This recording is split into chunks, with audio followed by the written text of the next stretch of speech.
répercussions cela pourrait avoir? Il y a plus qu'un revirement, il y a un ensemble de péripéties. Vous savez, la crise en Guinée-Bissau cristallise un certain nombre d'aspects.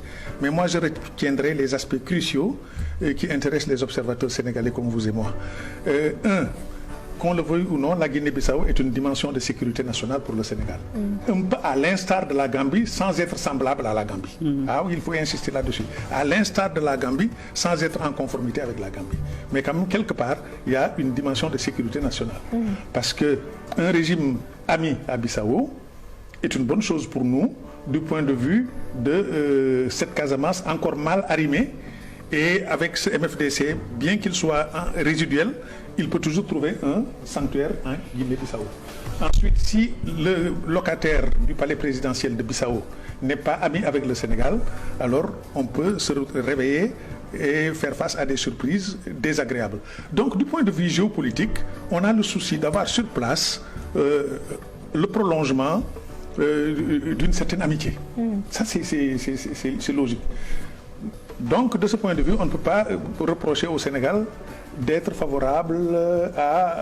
D'avoir un candidat. Et d'avoir un candidat et d'avoir un poulain, en l'occurrence Nbalo.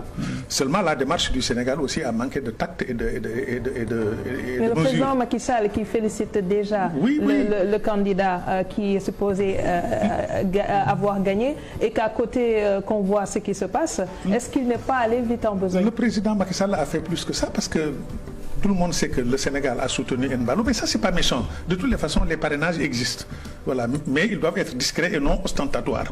Alors, dans ce cas précis, non seulement on a aimé et aidé Nbalo, mais également on a convoqué et provoqué et créé et scellé une alliance anti-PAIGC ici à Dakar et de façon non discrète. Alors pour quelqu'un qui connaît l'histoire de la Guinée-Bissau, sa trajectoire historique, un pays qui a lutté armes à la main, dans ce pays, quel que soit le délabrement économique, quel que soit le délabrement institutionnel, quel que soit, passez-moi l'expression, le foutoir qui prévaut là-bas dans ce pays, il y a quand même un socle de dignité nationale. Et ils ont lutté armes à la main pour acquérir leur indépendance. Donc il y a des ingérences qui les choquent au plus haut point. Et je crois qu'on a manqué de discrétion, on a manqué également de finesse dans notre appui à Nbalo. Maintenant, il y a aussi le personnage de Nbalo lui-même qui est problématique. En quoi? Ah, oui. Voilà quelqu'un qui se lance dans des initiatives intempestives avec des déclarations sans restriction sur tous les sujets, alors qu'il vient d'être élu et non investi. Alors, il multiplie les déclarations les plus fâcheuses. Et permettez-moi de vous dire qu'en dehors du président Macky Sall, excepté Macky Sall, la plupart des chefs d'État de la CEDEAO, la majorité des chefs d'État de la CEDEAO sont contre lui. Et pour cause, à cause de son style. Le personnage est un peu loufoque, le personnage est un peu écervelé. Général d'opérette qui se permet de dire « je serai investi, sinon il y aura la guerre ». Ah bon? Il a une armée pour faire la guerre? Est-ce qu'il contrôle l'armée de Guinée-Bissau?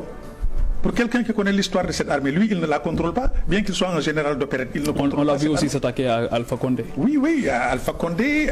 Or, tout le monde sait qu'il y a un syndicat des chefs d'État. Il y a une façon d'attaquer les chefs d'État. Les réflexes syndicaux prévalent et se dressent contre vous. Et puis, il a fait des déclarations gravissimes. Ses relations avec Kadhafi. Il est en train de remettre à la surface de l'actualité des choses qui étaient bien enfuies et des choses gênantes. Quand il dit qu'il a été l'ami de Bachir Saleh, Bachir Saleh, c'était le directeur de cabinet de Kadhafi. C'était l'argentier de Kadhafi vers l'Afrique. C'est lui qui s'occupait des financements. Aujourd'hui, il s'est réfugié en Afrique du Sud, où il a été victime d'un attentat. Mais il n'est pas mort. Alors lui, il dit, j'étais son homme dans cette partie de l'Afrique de l'Ouest. Autrement dit, c'est lui qui servait d'interface entre Bachir Saleh, argentier de Kadhafi, et Blaise Compaoré, dans un contexte où on avait Charles Taylor en guerre au Libéria, Fodé Sonko en guerre avec le RIF en Sierra Leone, et lui, il était au cœur de tout ça, et il le rappelle aujourd'hui. Et là, il indispose des gens. Alors moi, je me demande comment il peut se comporter comme ça. Il s'y ajoute aussi que, du point de vue de la communication, sa démarche est surprenante. Dans un pays où l'animisme prévaut, dans un pays où le christianisme prévaut, certes, il y a une concentration de musulmans dans le nord, vers Gabou et vers Pirada. J'ai visité ce pays. Mais quand même, tout le monde sait que porter un turban à la Yasser Arafat, dans un contexte sahélien où on a une peur bleue du djihadisme, alors si vous continuez à agir comme ça, c'est comme s'il agitait un chiffon rouge devant un troupeau de taureaux noirs. Alors, il excite la haine contre lui, il excite l'hostilité contre lui et il indispose le Sénégal. Et lui, son calcul, c'est de nous entraîner dans une guerre. Parce que quand il dit « je serai investi, sinon il y aura la guerre ». Dans une guerre avec qui? L'intervention sénégalaise. C'est le but recherché. C'est le but recherché.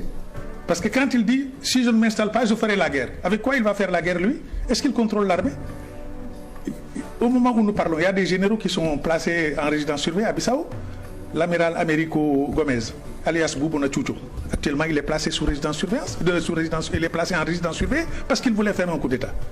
Alors, c'est donc dire que lui, il joue avec le feu et il veut nous entraîner dans une affaire. Or, la Guinée-Bissau, c'est pas la Gambie, et vice-versa. Oui, et la posture, quelle est la posture attendue du président de la République dans ces genres de situations du Sénégal? Puisque les choses, en termes de confusion, ont atteint le paroxysme, alors je me demande lui-même comment il va naviguer. Parce que ce monsieur-là, il fallait le freiner à temps, il fallait le canaliser à temps, le placer sur des rails, lui donner un comportement, lui injecter dans sa tête une dose de responsabilité et de calme. Merci. Mais là, les choses ont atteint un niveau de confusion difficile à corriger. Merci beaucoup.